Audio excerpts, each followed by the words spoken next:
welcome back to another fantastic episode of the Couch Sports Talk podcast. I am Goozy here with my boy Philanthropist and my other boy Young E. You can't do that. Water. What's going on? I need water.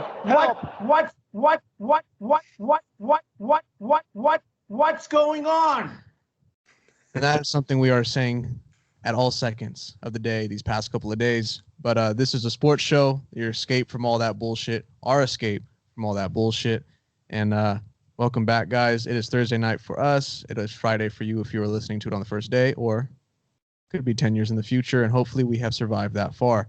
Philanthropist Young E, how are you guys doing? And Philanthropist, before you answer that, does this Niners game alter your mood in any sort of way? No, I'm fully on the 49ers need to start tanking train. So just glad there was no injuries, and I'm honestly glad we lost. Let's try to get to the bottom of that draft. Let's get another top 10 pick and just reload it for next year. And to answer your question, I'm doing horrible, as many of us in this country are. I'm just trying to survive, man. Just trying to get through. Hopefully, see some better days. Definitely. What about you, Young E? I can agree with that. It's been stressful the last couple of days, but we're getting through, and sports have been helping. I'm looking forward to this weekend's football and some college football. Big NBA news today too. So, for real. All right, and to start us off, we're going to start with something that actually just broke a couple hours ago. And I'm actually excited about this because we'll actually be one of the first shows to possibly talk about it. That gets me hyped up. Anyways, the NFL went after the Raiders, and they went after the Raiders fucking hard. They are the first team to really receive some hardcore COVID-19 violation fines, some consequences here. We've already seen John Gruden get fined earlier in the season, and my goodness, they came down with another hammer. And we're looking at a $500,000 fine for the organization. They have stripped a 6th-round pick in the 2021 draft, and Coach John Gruden has been fined $150,000. And I know that man makes a lot of money. He's making about $10 million a year, but for a coach to be fined that much, that's pretty crazy. And earlier this season, they already took $250,000 from the Raiders and fined Gruden $100,000. So he's now short $250,000. He's down $250,000 on the year from just not wearing the mask when he's on the field. Does this have like any impact on maybe the way John Gruden is coaching this team? Like, is he not able to show that angry Chucky face because he has to put the mask on more, so that alters the game a little bit? The players are not getting scared. They're not getting as motivated. Young E, what do you think about these these bombs dropped on by the NFL here?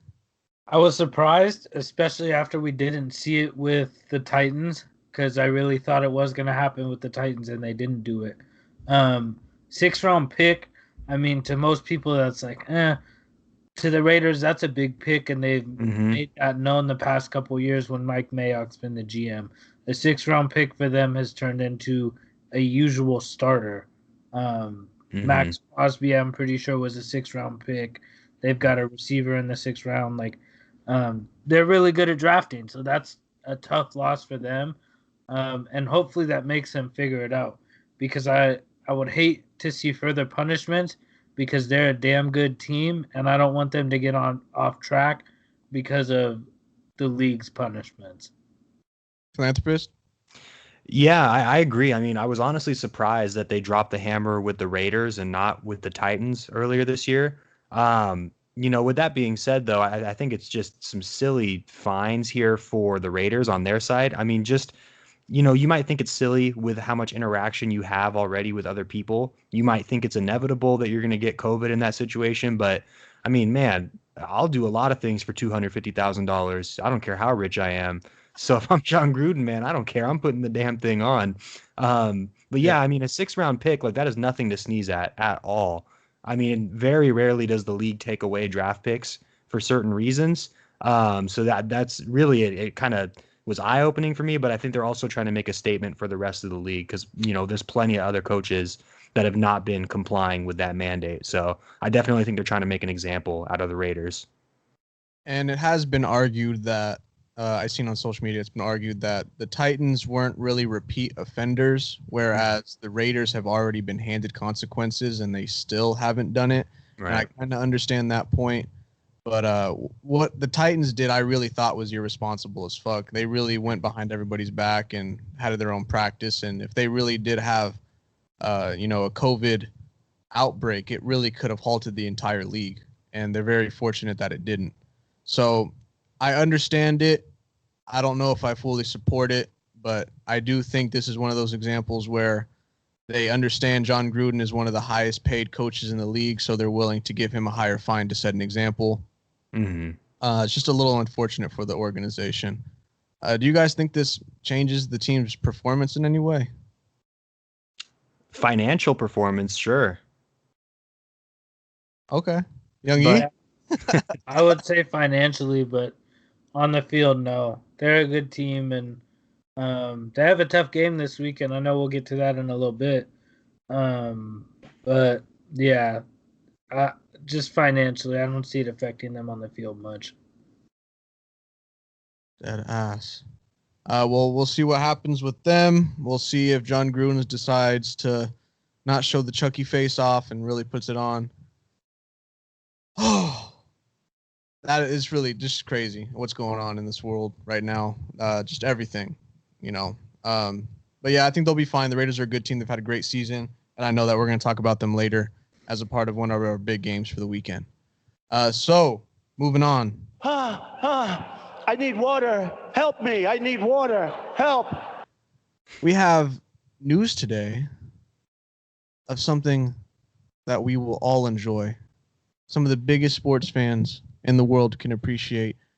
We're not going to have to wait that long for the NBA. Nope. And I'm really interested to hear what you have to say about this start date, Philanthropist. The NBA players have voted and approved on starting the season on December 22nd. We're less than a month and a half away from that. Mm-hmm.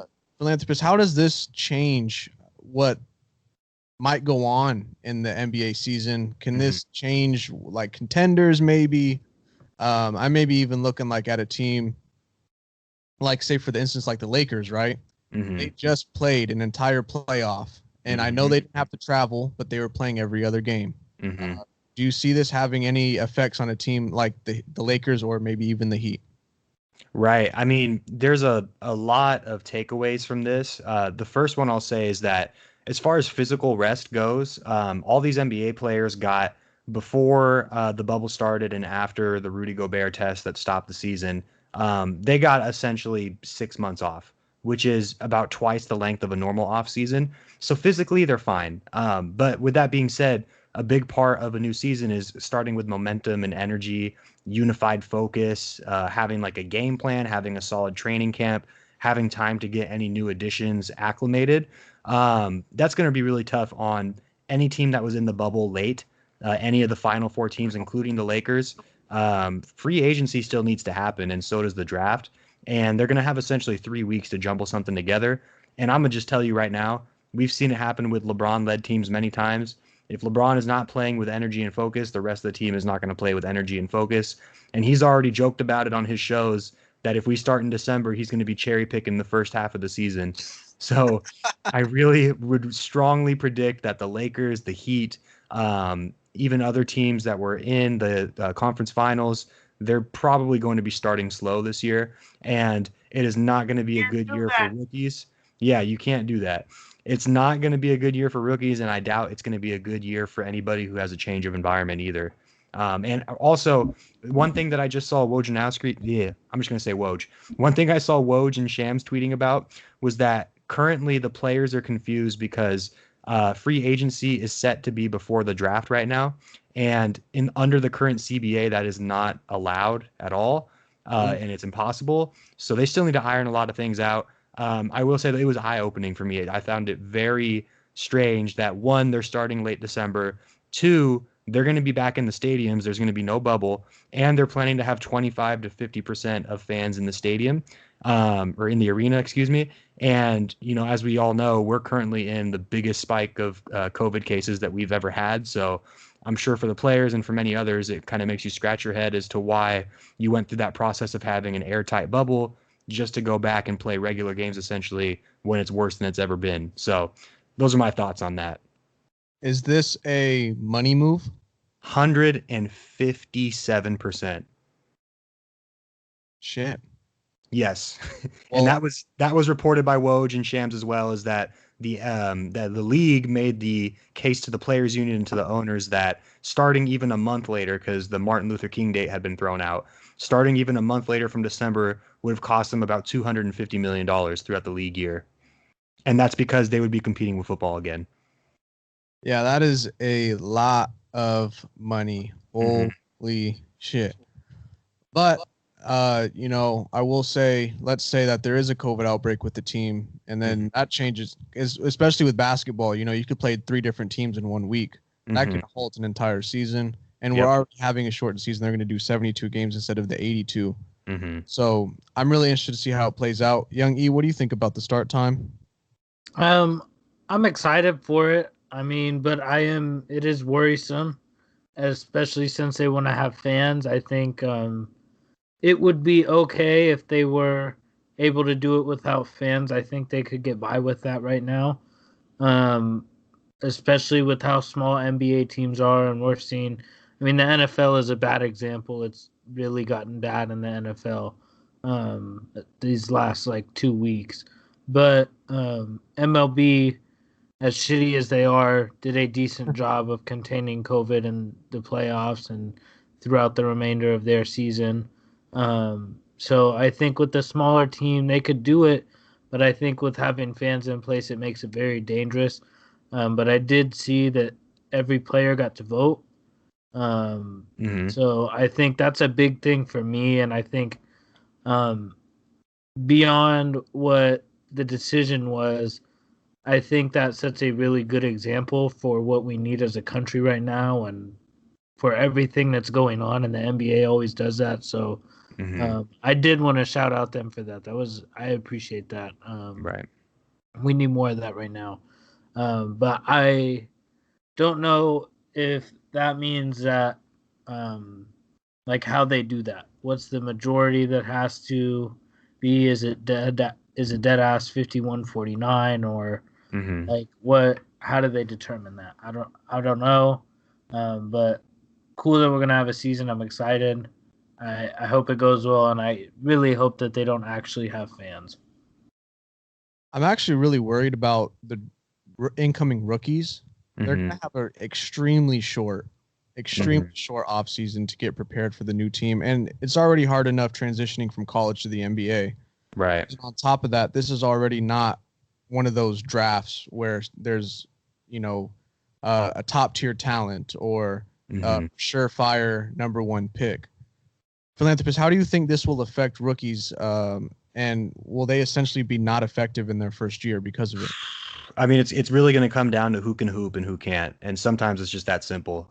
So I think what we can see is that we're going to be able to identify the bus a lot quicker. We're going to be able to identify who the standouts are a lot quicker, and conversely, and it may seem a little counterintuitive, but we're going to see a lot of people flip flop really quickly. We might see a guy who struggles for the first quarter of the season, then out of nowhere he makes a sharp trajectory upwards, or vice versa. So in one word, it's going to be mayhem. We're not really going to be able to evaluate. It's not going to be maybe like you saw this year with a team like the Heat, where we saw 2 rookies who slowly progressed on a very linear projection throughout the year and eventually became starters and really key contributors on a title team. I think it's going to be more like this, where it's just jumping all over the place. And I don't think there's a John Morant in this class. I don't think there's a Zion Williamson in this class. So I don't think there's going to be any clear standouts from day one. It's going to be a free for all, essentially. I'm also really interested in draft day trades. Hmm. Is this going to maybe bring down some of the value of the picks?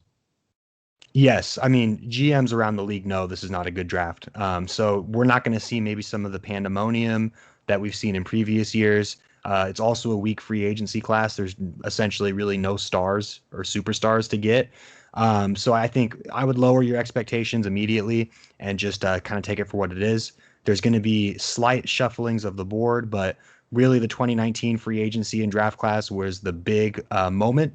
And we're not going to see something like that again until next year when Giannis is a free agent, along with a few others. Yeah, man, it'll be really interesting to see how this season plays out. And I can't even lie, bro. Like, I'm really excited for 2022 season. Yeah, same here. Fingers crossed. You never know. I'm really hoping that we can have, a full off season then, as well as a full season. Right. All right. Cool. Excited for the NBA. We'll see what happens. Looking forward to them figuring out what's going to happen with draft and free agency. Mm-hmm. And man, I am missing something without the NBA. So, Right. It usually is on right now, or it is usually on right now. So Yep.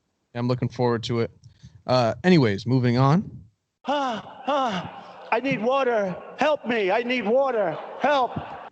We're going to jump to we're going to do things a little bit differently this week. We're going to try to speed things up a little bit. We're not going to go in depth on every single NFL game. We are going to pick our 5 of the week that we really like, go extensively into those, take a little bit of a deep dive, maybe get some sizzling hot takes in there as well. But we will go over each game and give our wins and losses and who we think will perform well. Maybe Young E will throw in some fantasy sleepers. But first, we're going to start with our one of our 5 games of the week, and that is the Ravens versus the Colts.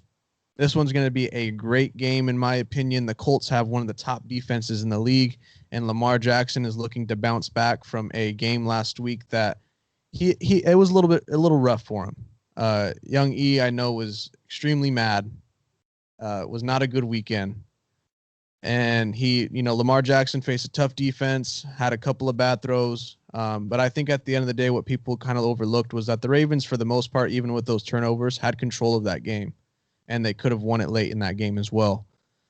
Young E, how do you see this game going against one of the top defenses in the league in the Colts? And then, also, I really want to say that I did like the performances of J.K. Dobbins, and I think that will possibly push them over the top over the Colts here. So what is your opinion on this game? I'm going to be honest.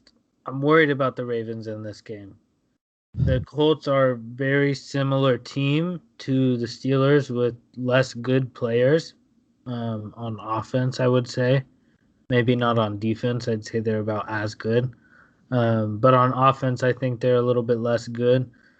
So I'm a little bit worried about this game. And we have Marlon Humphrey out. That's a big loss, especially in a game against Phillip Rivers, who makes a lot of mistakes. And Marlon Humphrey is one that will capitalize on that. And we're going to have to, hopefully, if he doesn't test positive, rely on practice squad player Terrell Bonds, who got absolutely fucking torched last week for probably like 150 yards and 15 catches.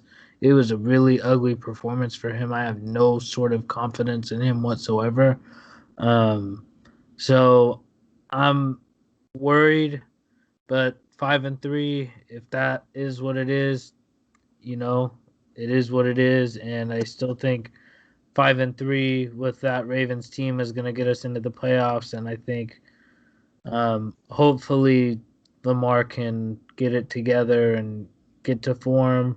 But I don't know. I from what I've seen from Lamar, I'm a little bit worried about him too. I'm not with the doubters that he can't throw this or that.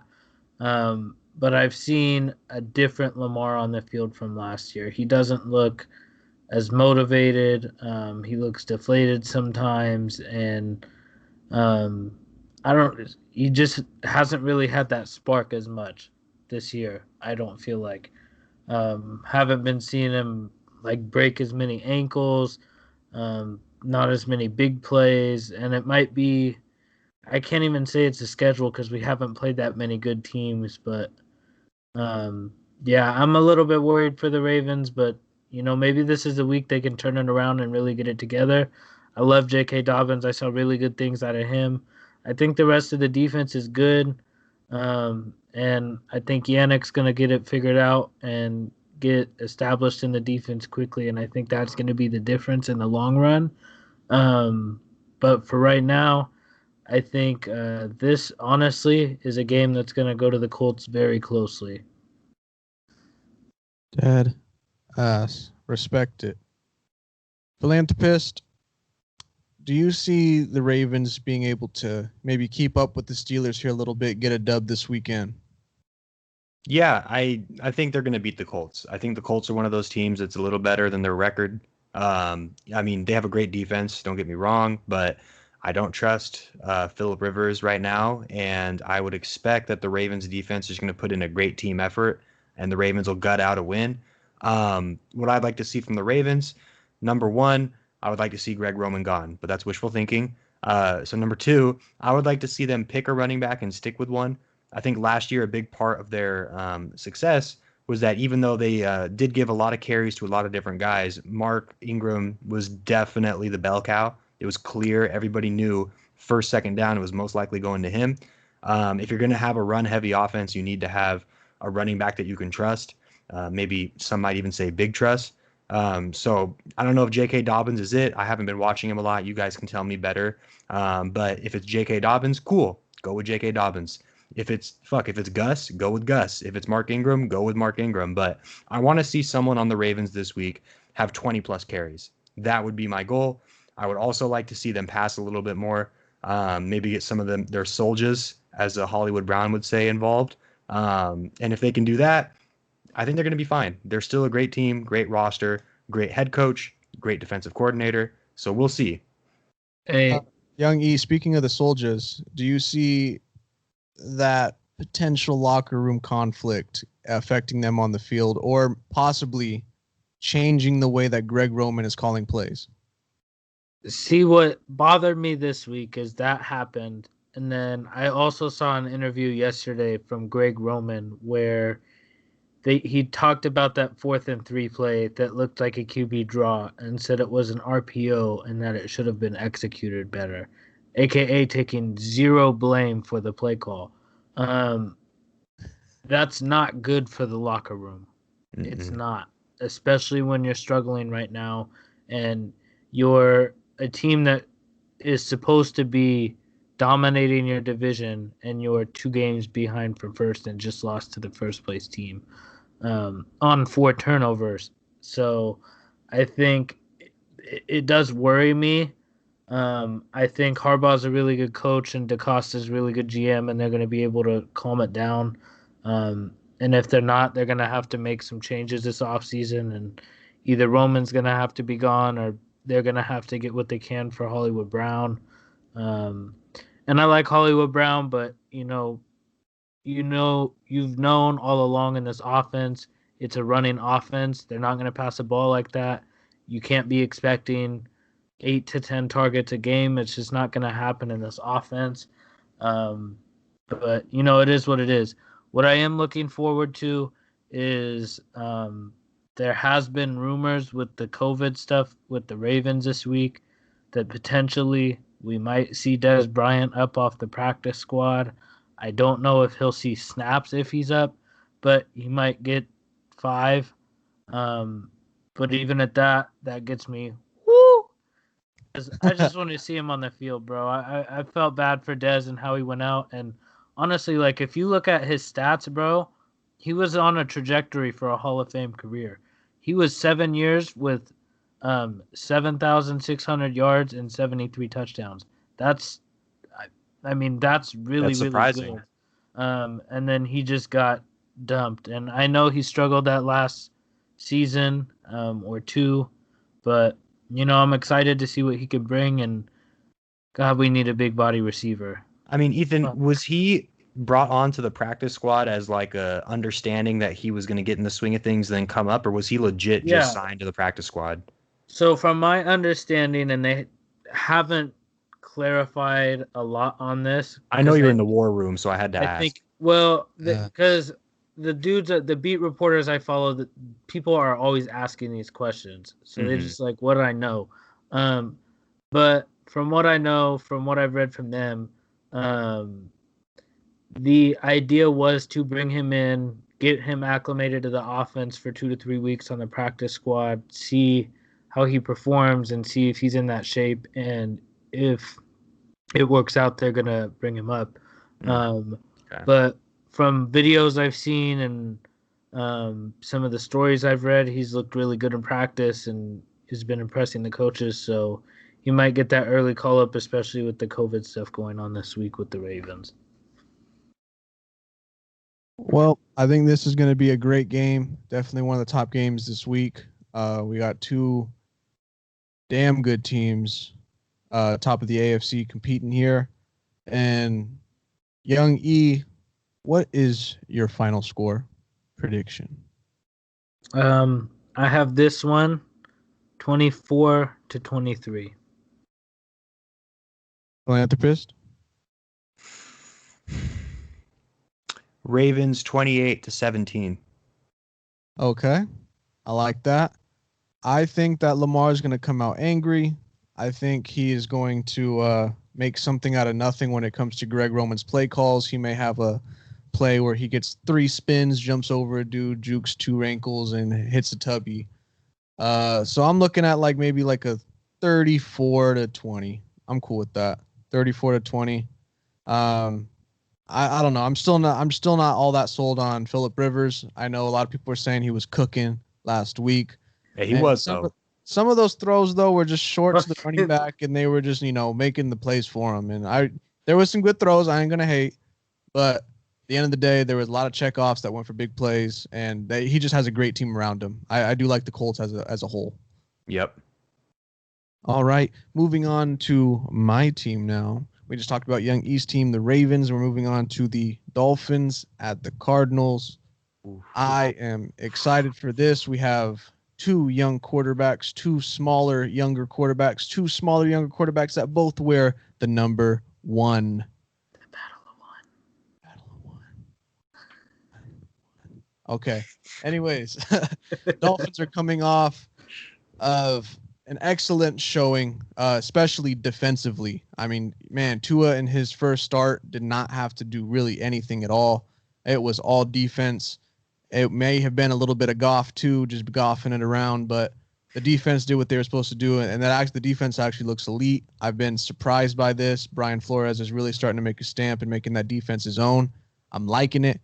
And on top of that, you can't even really name any players on that defense. It's a lot of guys. Ginkel. Yeah, Van Ginkel, man, he's hot, man. But there's a lot of players that aren't big names making a lot of big plays, and I mean, even the guys that are the bigger names in the defense, like Kyle Van Noy, he was looking like a running back on a fumble return. So we're making big plays, and we're going to be facing a team that I like a lot as well. I love Kyler Murray as a quarterback. I think he has some skill sets that are still underrated by some people, and they got D-Hop, who we were having a discussion earlier. He's definitely up there in the top 2, if not top 1 receivers in the league. And they got talent on that team, man. And I love my man, Budda Baker. All right. So, Young E, how do you see this game going? The battles of the ones. So should I drop my hot take now or save it for the end? Do it right the Just fuck might as well. now. That's me. All right. I think the Cardinals are the best team in the NFC. And I think the Dolphins are going to give them a good run. The Dolphins are going to give them a good run. But they will lose. But I think what we will see is a really good Cardinals team stepping it up. I think I agree with Phil. Cliff Kingsbury holds them back. But I think their talent is so good. And All right, you got me back with that one. When I look at the team, here's my thought process in this. When I look at the team and I look at the NFC matchups, head to head with the Seahawks, I'd take them 3 out of 5 times. Yep. I'm doing it. Seahawks defense is It's close, dude. Yeah. Seahawks defense is dog shit. It's poop. Okay. Head to head with the Packers. I think right now I'm taking the Cardinals because even after tonight was just ugly because the Niners are now they have nobody tonight. Haka. So I can't judge it off tonight, but I'm judging it off the last couple weeks They've shown weaknesses. They definitely have. So I think the Cardinals could take advantage of that in a head-to-head matchup. Outside of that, there's no contenders really in the NFC to me. I mean, the Bucks would probably give them the hardest run out of any team in the NFC, and I think that Wow. I could see that being the NFC This Championship is right crazy. there. And I think the NFL gods, the football gods, are going to look down and say, Tampa Bay, you can't play in the Super Bowl at home. That's not fair. And they're going to lose on some crazy ass bullshit. It might be fucking 3 seconds. Can And it be this, Brady's they're pick? going to, no. They're going to take a kneel, right? But the center shotgun snaps it on accident and launches it through, and it ends up being a safety, and they lose the game. That's what's gonna happen. It's gonna be the football god saying, "No, you can't do that. No Super Bowl at home." This is the most bullshit hot take.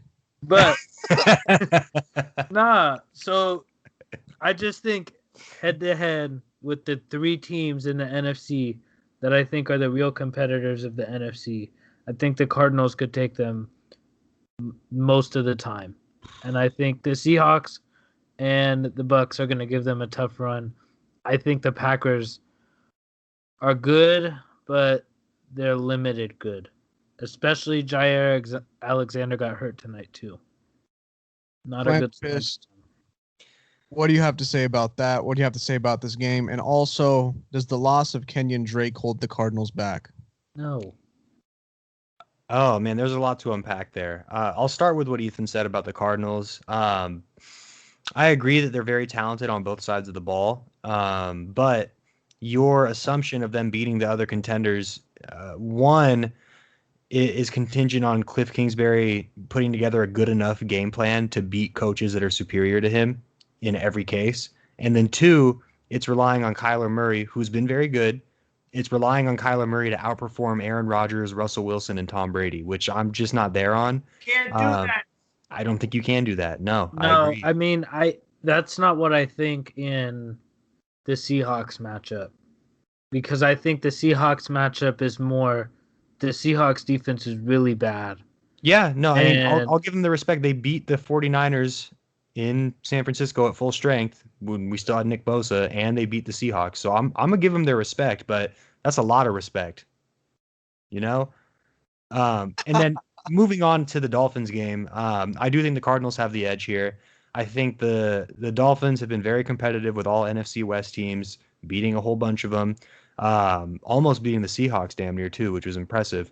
But I think Kyler Murray gives a lot of defenses fits, not necessarily because he's, some, I wouldn't say he's a top 5 quarterback, but I think the effect that he has on defenses is similar to that of like a Russell Wilson, for example. He can make those same scrambles to keep plays alive that just throw secondaries in a loop. He can make plays where there are none. And so far, he's been pretty disciplined. He's not making stupid throws, not making bad mistakes. He's pretty accurate in the short to medium range. And honestly, I think losing Kenyon Drake is a little bit of addition by subtraction, because I know he's been putting up good numbers but not playing very well this year. I think they need to see what they got with Chase Edmonds, see if they have anybody else on their roster can do. I love Budda Baker. I think he's great. I think he's an elite defender. And, really, Tua, I know they won, but I didn't see a lot out of Tua. And when I say I didn't see a lot, I don't mean that he played poorly. I just mean I literally didn't see that much of Tua because of the way the game went. So I need to see a little bit more. I need to see what he can do. So for right now, I'm going to go with the Cardinals in a close one. I'm going to be honest about it. I think the Cardinals have the edge as well. I think they just have too many weapons, and I know this Dolphins defense is very good, but I think at the end of the day, the talent's better. Where I think the Dolphins could possibly edge it out is, like you said, Cliff Kingsbury. He may not be able to out-coach some other coaches, and Brian Flores has shown that he's very good at defensive play calling. The defenses they put together are great, and he can put a lot of offenses in check, as you've seen this whole season pretty much. And I think that if the Dolphins want to show that they're a serious team, if they're a team that is going to contend for the playoffs, if they're going to contend to win the division, they're going to want to win this game, and they're going to want to show it. They're going to want to do it decidingly. So I could see this game going really either way, although I do give the Cardinals an edge. And what I will say, what I saw from Tua is he didn't have obviously didn't have very many opportunities to do anything really. But I will say when he was making a throw, they were very accurate. There was really only one throw on the top of my head that wasn't accurate. And I think what will help him as well is that he's not going to be having Aaron Donald in front of him when he's snapping the ball. So I will be interested to see how he plays. But as far as him like being enough to get us a dub, I'm not really worried. I think our team's pretty good. But the loss of Myles Gaskin, I think, will be huge. So we'll see how that all plays out. At the end of the day, I do think the Cardinals will take it. Breida. We're finally going to get some Breida. And I hope he shows up. He's had some good runs, but overall he's been pretty ineffective. So I hope he steps it up this week. I need water. Help me. I need water. Help. And the next game is definitely a game between contenders. I mean, some people may want to say that the Bills aren't quite Super Bowl contenders, but they're definitely up atop the AFC. We have the Seahawks versus the Bills. I think this is probably the second best matchup of the weekend. We're going to see Josh Allen and see how he performs against a shit butt defense. Mm-hmm. But shit. Butt shit. There we go. Straight butt shit. Straight fucking butt shit. But there's some games where Josh Allen just plays like butt shit too. So we'll see how that plays out. And I really want to see how Russell Wilson continues to carry this team. I want to see if he continue to be putting up MVP numbers. And I'm going to let Young E get into the record watch, okay? Because I know he's excited about that. But, man, this is going to be a good game. It could really go either way. Chill out, Phil. No, I literally was just rubbing my eye. I was not giving mood. Too hard. You're rubbing your eye too hard. You're going to hurt it, bro. Gotta chill. Can't do that. Anyways. I have pink eye. Young E, how do you see this Josh Allen, Stephon Diggs, Bills going up against Russell Wilson and Russell Wilson's Seahawks? My favorite part about this year is when the Seahawks get to play a decent offense, because their defense is so bad that they're going to give up so many points that Russ is going to get how many touchdowns this week? Count them. Not 1, not 2, not 3, not 4, but 5 tubbies this week. I'm counting on it. I'm telling you, he is pushing for the record, and you know what it really is? He's really, really good, and he wants that MVP, but it's more that defense is so shit that he has to put up 5 tubbies a week, 3 to 5 tubbies a week for them to be able to be as good as they are. And their running game has just not been good. But they're going to win this week. They are going to win on Russ's 5 tubbies. I think Josh Allen isn't going to have a bad game. I think he'll fumble once. Bobby Wagner will smack the shit out of him and he'll fumble. But I think he'll probably throw for 300 yards and maybe get a rushing touchdown. Stephon Diggs will have a big day. Let's go. I need that. Yeah, he's going to go for I don't know. I think he'll go for 150 and 2 tubs. They laughed at me when I picked Stephon Diggs. Big fantasy day. And then also I'd look out for Zach Moss and Singletary. They've been splitting carries, but they're effective running backs. They'll have a big day. That offense will probably put up 450 yards, but it's not going to matter because Russ is going to have, count them, 5 tubbies. Nope. 4. No, okay, so my thoughts on this game are that I think the Bills are going to pull one out here. I think the Bills are probably the best team the Seahawks have played all year, except for the Cardinals maybe, depending on how you look at it. I don't think Russ is going to break the record this year.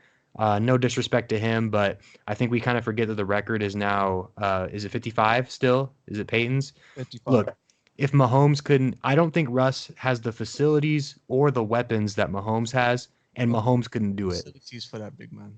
He does not have the facilities for that big man. Okay, DK is not Tyreek. He's probably like the B+ version of Tyreek. All right, there's no Kelsey on that team. I don't know about that. Let's relax. There's no DK number 2. and Tyreek are completely different players, bro. Completely different type of receiver. I see DK as a buff Tyreek. You can't do that. He's 6'4", and buff. and Tyreek is 5'10". But Tyreek's speed And they're advantage. Okay, you're just saying that because they're the same speed. Yes, I am 120%. I have still not seen DK be a crisp, fantastic route runner. I just see him he being doesn't. faster and He's a stronger than big body. everybody. He's fast, Mhm. and then he can be a big body possession receiver. He's got good hands. Look, I'm telling you right now. Doesn't you need to be the survey- precisest route runner, I'm telling you right now. especially when they got Tyler Lockett. Tyreek or DK. I'm taking Tyreek. I'm sorry. It just is what it is. That's fine.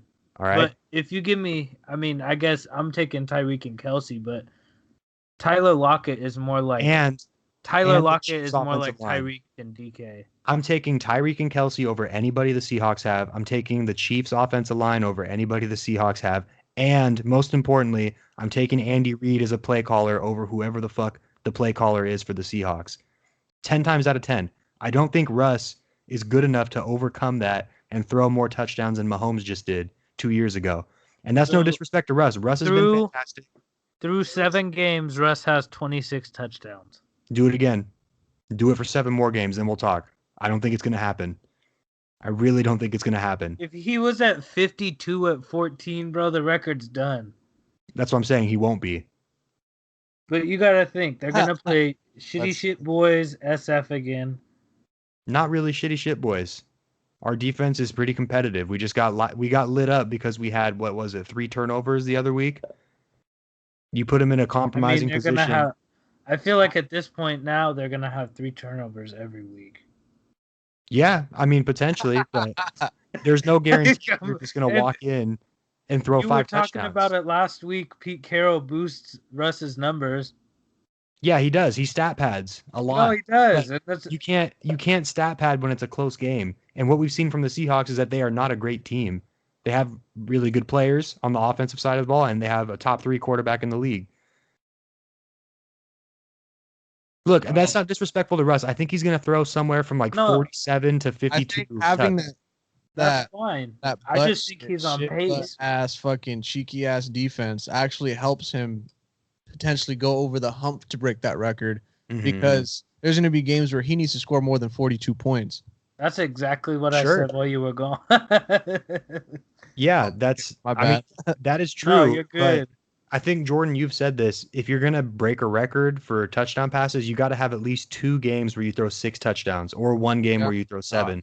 I agree. I don't see that. I just don't see that happening. But if he continues the pace he's on now, he doesn't need to do that. But Ethan, the pace he's on is 5 touchdowns a game, basically. And it's damn near. No, it's 4. It's 4. 4 is real hard, bro. Even 4, because 4 is tough. But they're not running the football. When they get in the red zone, they don't run the football ever.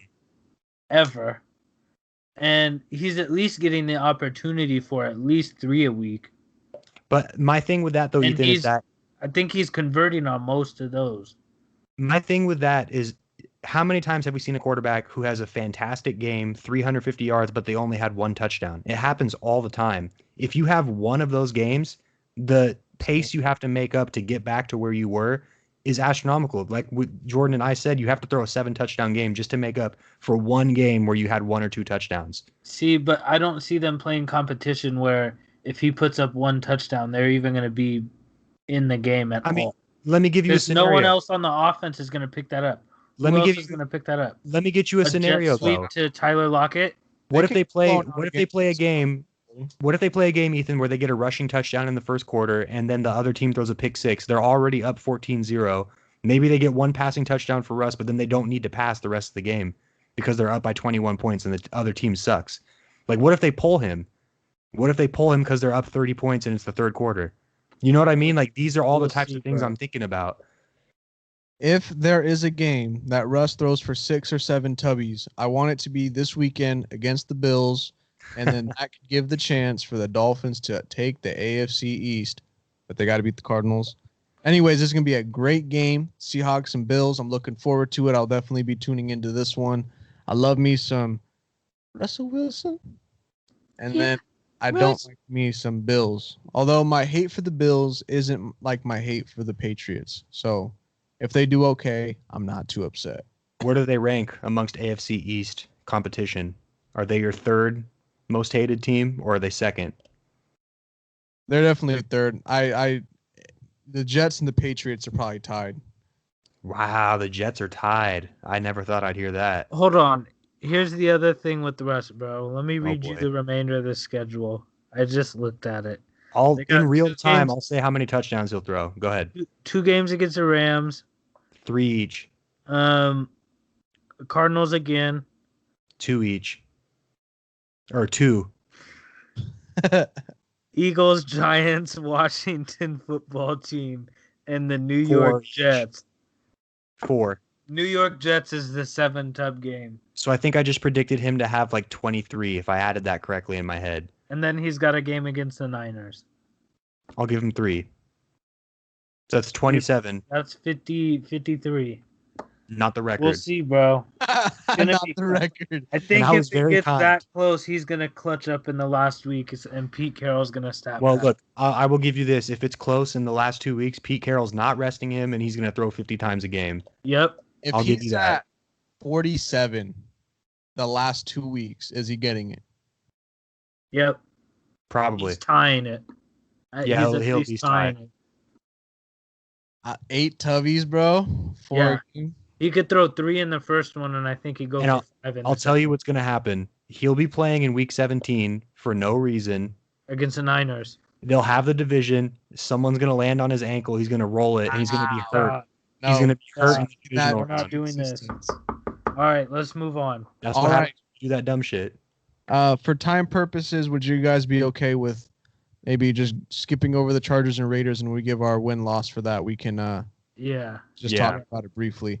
Anyways, let's go for the Sunday night game, and I'm glad that we have an actual Sunday night game, one that is actually worth watching, one that will not make me sit there and indulge on food so I can be distracted by what's going on the screen. One that I don't have to sit down and drink as many beers as I can so I can be distracted by what's going on the screen. We have not the Cowboys, not an NFC East team. Instead, we have 2 NFC South rivals in the Saints and the Buccaneers. This is going to be a hell of a game. We already had this game played previously to start the season. The Saints were able to pull it out late. I'm really excited to see how this rematch goes. These teams always play well. It doesn't even matter who's on what team. It's a good fucking divisional match. But now we have Tom Brady, who seems to really be hitting his stride. God damn, those fucking Buccaneers receivers can really play. God damn, that fucking Buccaneers offense can really play. God damn, that Buccaneers defense can really play. That Bucks team looks like it's top 2 and maybe not 2 in the NFL right now. And the Saints, meanwhile, have been doing what they've been expected to do. Play good fucking football and win games. Philanthropist, I'm going to go to you for this one first. Hit me with How it. do you see the Saints and Bucks going? And which quarterback do you see outperforming who? This game is going to be a blowout for the Tampa Bay Whoa. Buccaneers. A blowout. They are the best team in the league Do that. right now. Write it down in ink. They are the best team in the league. What's going on? The assortment of weapons they have on offense is ridiculous. If Antonio Brown is not, how do I put this? If Antonio Brown is not a threat to his own safety and well-being, he is still a top 10 receiver in the league. None of his previous success for me was based on any type of athleticism that would wane with age. It was more so about his fundamentals and his skills. One of the best route runners I've ever seen. He still looks good in all these tape I've seen of him.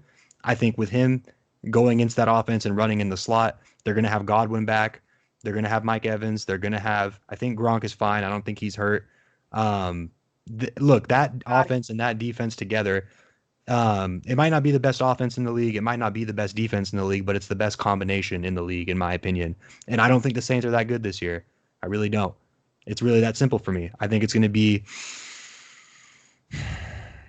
40. I'm gonna predict this. I think it's going to be a 40 burger, 42-14 Tampa Bay. Wow. Young E, what do you have to say about that? 41-24 Tampa Bay. I I think like it. Tom's throwing for 400 yards. I think each of those receivers are going to have at least 80 yards. I think Gronk's going to have another 60. I think it's just going to be a big day for them. They're going to show they're really the best team. And yeah, Is he playing? yeah, That'll this be. is his first week back. I wonder how that's going to go. And he knows Bruce Arians' offense already. So that should be interesting. I do think that this game will be won by the Bucks. I just don't see the Saints sweeping them. I don't think the Bucks would ever allow that. And like I said, man, the Bucks just look terrific on both sides of the ball. They look like the best team in the league right now.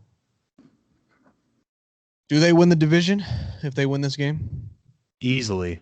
They win the division anyways. Win So or lose this game, they win the Even division. if they lose, they win the division. Yep. I respect it. I feel like there's a little bit of disrespect towards the Saints here, but I'll allow it. I don't think they're that good. Okay.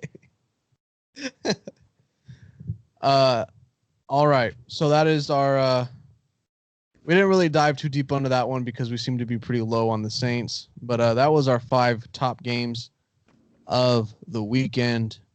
And we're a week fucking 9. This season is flying by. Anyways, let's get into the quick wins and losses. Which team do you think will win? Which team do you think will lose? Here we go. First one is going to be the inconsistent Chicago Bears versus the currently falling apart, but could maybe salvage it a little bit, Titans. Young E, who you got for this one? Got Bears eking it out at the end. I got it. I got swear it. E is a Bears fan on the low. No, There's I got it on really a. is. I got it on a final drive just because the Titans are in a slide right now. They're in a struggle. I got it on a final drive. Nick Foles. That's all I can say about Nick Foles. But for some reason, he finds a way to get it done in the fourth quarter. Like I'd say 40 to 60% of the time, somewhere in there. And I think this is going to be one of those games where he finds a way to get it done in the fourth quarter. I really thought he was going to say Nick Foles was going to get hurt and Mitch was going to come in and save the day, but I'm glad. Mitch is out. Mitch is hurt. What? Okay, no We chance can't- of Mitch then. With can't play quarterback-itis? He Let's hurt his shoulder. fucking go. Nagy brought him in to run last week, and he hurt his shoulder. Fucking Nagy. Nagy's trying to use him like Taysom Hill. Jesus. I'm hyped. Philanthropist, what you got? Oh, the Titans are going to win by 2 touchdowns, and the Bears are going to finish 7-9. Write it down and book it. Whoa, I like that. I do have the Titans as well. I think they've been in too much of a slide, and I think they know that. Derrick Henry, who's been pretty much carrying that offense on his back, will continue to do what he does. And I think Tanny's going to come out and just put together one of those. Who? Tanny. Nope, I'm not with that. Tanny. I think my boy Tanny's going to come out and put AJ together an efficient I need game. my friend Jonu to come out, bro. Jonu's been hurting me bad in fantasy. No, Where's Real, Jonu, real man? bad. AJ Brown. Come on, John, come out for my man Phil right now. We got I to get need it. points. I need to manifest it. I need Tanny to throw the ball to him more. All right, let's move on to the next game now. We got the Denver Broncos and the Atlanta Falcons. Young E. Broncos, Falcons sucks. Drew Lock has some of the most swag in the league, and we saw that last week. That shit gets me hyped up. So, yeah, Broncos. Falcons fucking suck. Philanthropist. I'm with it too. I think the Broncos are on an upswing right now. I think they're getting just enough from Drew Lock, and yeah, I think the Falcons. I think Matt Ryan and Julio come out and they're a little upset tomorrow that they didn't get traded, or Sunday, excuse me. Yeah. I think the Falcons win this game. I don't think the Broncos should have won last week. That's just the way I feel about it, and I think that the Falcons will pull out a close one. Wow. Ooh, the Falcons pull out a close one. Unfortunately, That might be a hot take, bro. Yeah, that is a hot It's take. close. They haven't done that all year, bro. They're not going to start doing it now. especially with Swag Boy on the this other is what will side. happen. They'll be up 14 points in the fourth quarter, and then they'll win by 3. No, I don't believe it. Okay. All right, moving on to the next game now. We have the New York Giants and the Washington football team. Philanthropist, who you got? Oh God. Nah.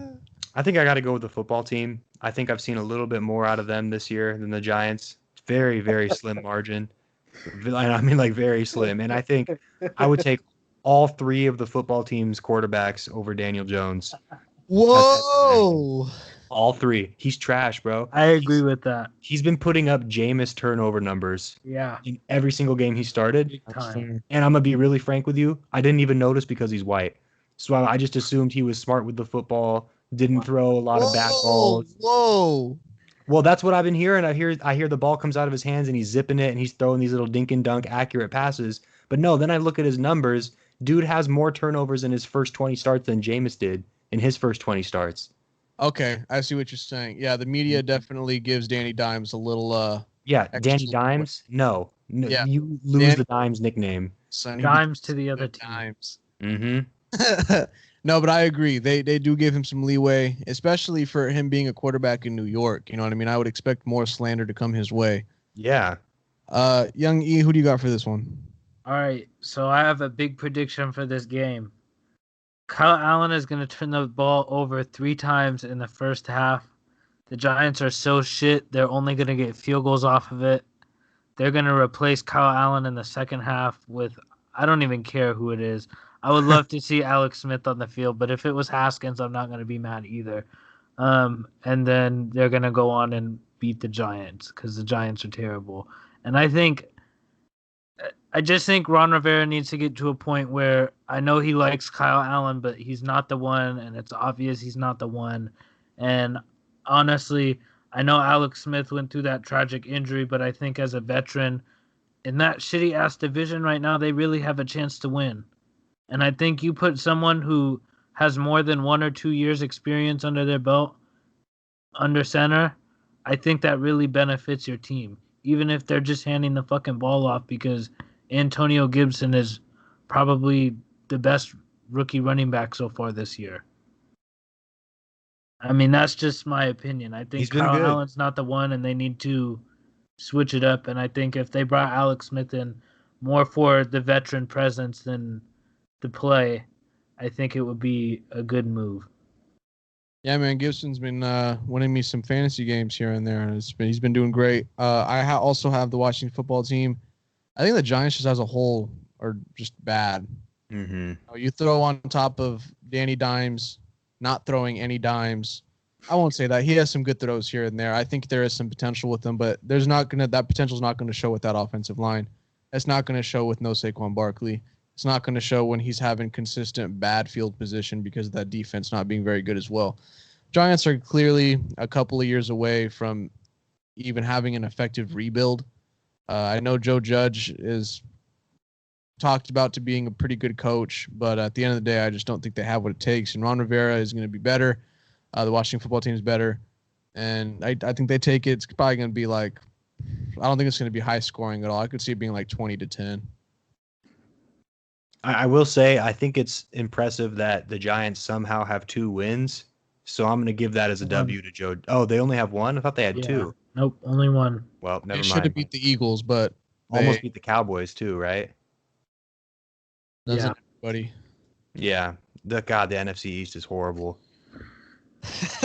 It's just god awful. Can't talk about this game anymore. It's Next making me game. upset. We got the Detroit Lions and the Minnesota Vikings. Minnesota Vikings, who had 1 win going into last week, completely backed up that Packers defense. Mm-hmm. Ran all over it. My boy Dalvin Cook said, "Fuck y'all, I don't care what our record says. I'm gonna show out today, and I'm gonna show that he's a bad. That he's not that bad after all." Damn.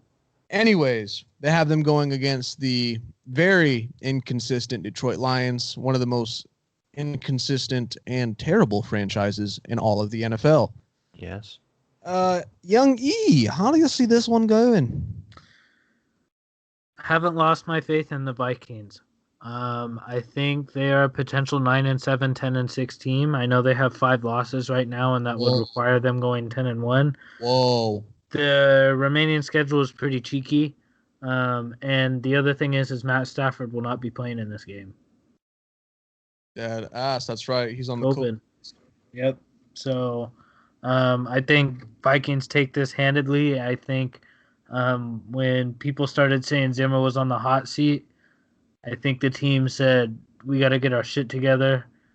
We got something to prove, and I think that's exactly what they're going to do, and they will find a way. They'll probably take the Bears' spot, if I'm going to be honest with you. Wow. Okay. I support that. Philanthropist? 100% agree. I think the Vikings are coming back, and I think Dalvin Cook is the key for them. I think when he plays, their offense is completely different, and I think he showed last week, and this might be a hot take, I think he's the best running back in the league right now. I don't disagree with that.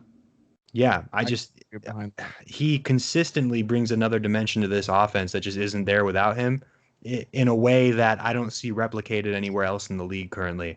And maybe we're seeing some silver linings with Kirk where he might be getting into a better rhythm now with more of an effective running game.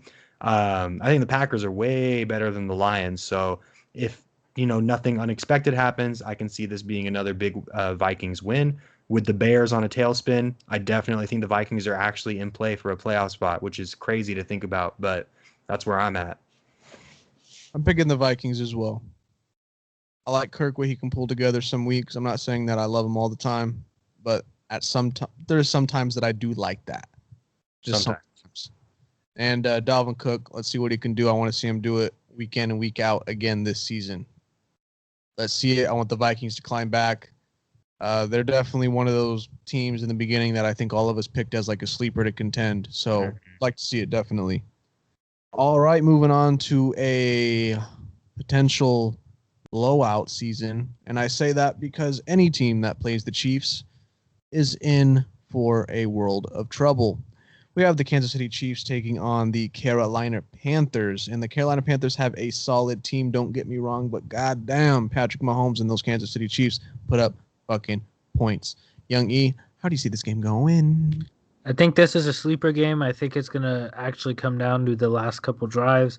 I think the Chiefs will win. They're the better team. Christian McCaffrey's back this week. Nice. That's a big deal. Matt Rule has really been getting shit going. He's a very good coach, and I think he is going to find himself top 10 in the league in 2 years as a coach. So I think this is going to be a close game. It might come down to the last drive. It might be a one-possession game by the end of it, but I do have the Chiefs. Philanthropist. Chiefs all the way. Really no other comment. I just really like the Chiefs this year. I think they could beat anybody. Yeah, I think, we just talked about how great the Bucs are and how they are on, both offense and defense. And I know that defense may be a little bit better than the Chiefs defense or a lot bit better. But at the end of the day, it's really hard to imagine anybody stopping this Chief offense. Yeah. Chiefs team. I know that, they can be, maybe 1 out of 5 weeks they may struggle just a little bit. But, yeah, I just don't see the Panthers doing it this week, even with Christian McCaffrey back. But Christian McCaffrey is going to be huge for me in fantasy. I will say that. Yes. Need him bad. All right, moving on to a AFC South divisional matchup between two shit ass having teams, between the Texans and the Jacksonville Jaguars. Young E, are you going to spend any time watching this game, and what's the final score going to be? 24-23. And that rookie quarterback for Jacksonville get a game-winning drive at the end of the game. Do that. And the touchdown to win the game is going to be with 20 seconds left. And Do that. he's going to throw it to the undrafted rookie running back Can't do on a that. screen pass for a touchdown. That is such wishful thinking. The Jaguars are going to show that actually they're not that bad at drafting. He is only saying that because he has James Robinson in fantasy. Yes. That No, is I don't even wish. start. I don't start James Robinson, but Doesn't matter. James Robinson is a legit good running back. I think he's going to be a good running back going forward. I've seen really good things out of him this year. Their offensive line is fucking awful. Their defense is fucking awful. But I'm actually kind of excited to see this rookie quarterback and what he's got. Yo, something just clicked in my head now that we're talking about how the Jaguars are, for some reason, moving on from Minshew. No, God. they're not. He's hurt. Oh, he's hurt. Well, I know, but they were rumbling about I they might respect bench it. him. I know the trade deadline is passed, but damn, I would have loved to see Minshew on the Cowboys this year trying to salvage something. Or the Can you Bears. imagine that dynamic with Jerry? Woo! Oh, but anyway, my answer to who's going to win this game is who cares, as I do with many of the poor games throughout the week. But I'll say Jaguars. I do kind of like them. I think they have good receivers. I think they have good offensive weapons. Maybe they could pull something out. I think realistically the Texans will take this. I think just because you have Deshaun Watson on one side, Mm-hmm. I think whatever team he's going to be on either if he was on the Jaguars, I would pick the Jaguars. That's fair. I will say, because I am a Dolphins fan, I would really appreciate a Jaguars win here. Right now, the Dolphins are currently sitting with the Texans pick in the top 5, and that would be excellent if that could stay there. It's getting me hard. I'm erect. I don't think they'll get the number 1 pick. I think the Jets are going to be. The Giants might be there. We might have New York sitting at 1-2. Maybe we'll see. I don't know. I think the Giants might beat the Cowboys now. Oh, yeah, that might happen. Owie. All right. Yeah, I do think Texans will take this, but I would like the Jaguars to win. Moving on to the Raiders and Chargers, we have one team that just got fined a whole bunch of money and is playing very good still on the field, and the Chargers, who are exceeding expectations with their rookie quarterback, Justin Herbert. Philanthropist, how do you see this game going? I think that loss last week for the Chargers is just too demoralizing. I think that's kind of like the nail in the coffin for them as a team this year. I just believe in the Raiders a little bit more. I think they're more of a playoff threat than the Chargers are at this point. That's no disrespect to the Chargers. I know they play hard every week, but I fail to see how you're going to bounce back from that last week and beat a superior team than the one you just lost a nail biter to. I just think it's the kind of loss that takes the piss out of a team. So I'm going to go with the Raiders on this one. Okay. Raiders, I think there's going to be 70-plus points scored in this game. Ooh. Okay. I like that. I'd take the Raiders as well. I do like Justin Herbert and what he's been showing on the field, and I do think that the coaching job that my man Coach Lynn's been doing has been fantastic. But I think at the end of the day, the Raiders are just a superior team, and John Gruden, he's a heck of a coach himself. So Raiders, no doubt. But it will be a good game. Chargers and Raiders always have a hell of a games. And next game, I unfortunately don't see how the Cowboys could even potentially come close to winning this game. And the Steelers will be moving on to a 8-0 start. 8-0. First time ever. Big Rate Ben is going to lead this team to an 8-0 record. Do we even have to discuss this game? And yes. Yes. No. Yes. Okay, I have a hot take. Okay, go I ahead. don't want to. Okay. The Cowboys are going to win this game. No. For two reasons. One, because Chase Claypool tweeted last week, losing, never heard of her. And that is prime time fuel for one of those old takes exposed Twitter moments. And I think it's going to happen this week against a team that's complete shit. Number two, my second reason is Ben DiNucci. Hey, I thought he's not playing. I thought it's Cooper Rush. That's not the point, though. The fact that he's threatening Cooper Rush on the bench is going to really propel Cooper Rush to perform better. Hey, I would say show something. I don't think it's so far gone. Stop. I don't. And the reason, here's why I would say that. Tabasco man running that No. Cowboys defense. Yeah, the defense is terrible. But the Steelers the last 2 weeks have gotten destroyed on the ground. Literally have given up a combined 500 yards on the last 2 weeks. That's On true. the ground. That's ridiculous. And Are you're you going up against Zeke, and he's been having a rough couple games of it, and he's looking to prove something. It might be time for Zeke to get that bowl of cereal and just go. I think you're just saying that because you have Zeke on your fantasy team and you I want. do, but I'm not starting him either. Oh, Phil's gone. He wanted none of that. We only had one more game left, too. I will turn my camera back on in a second. Oh, okay, you're good. But yeah, man, I just don't see how this is gonna be even close. Like, I watched this game. Probably not. I watched the Cowboys the Sunday night fucking bullshit game that was on, with you, Young E, and we were talking about how that Cowboys offense looked like a high school offense. You know, it was awful. It was not something. Not only you do not want to see on prime time, but you don't want to see that in the NFL. And the Cowboys right now, they play like there's weeks where they look worse than the Jets, and it's really just unfortunate. Steelers, I think, will blow them out.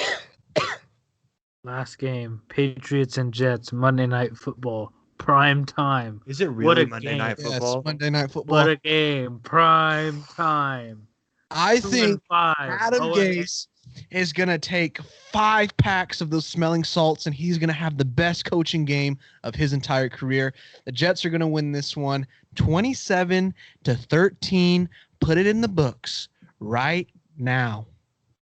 I actually think the Jets are going to win this. I think this is going to be when I think this is going to be when Bill Belichick really hits rock bottom and he realizes that you need to give Tom Brady a little bit more credit in your own head because you know Bill Belichick.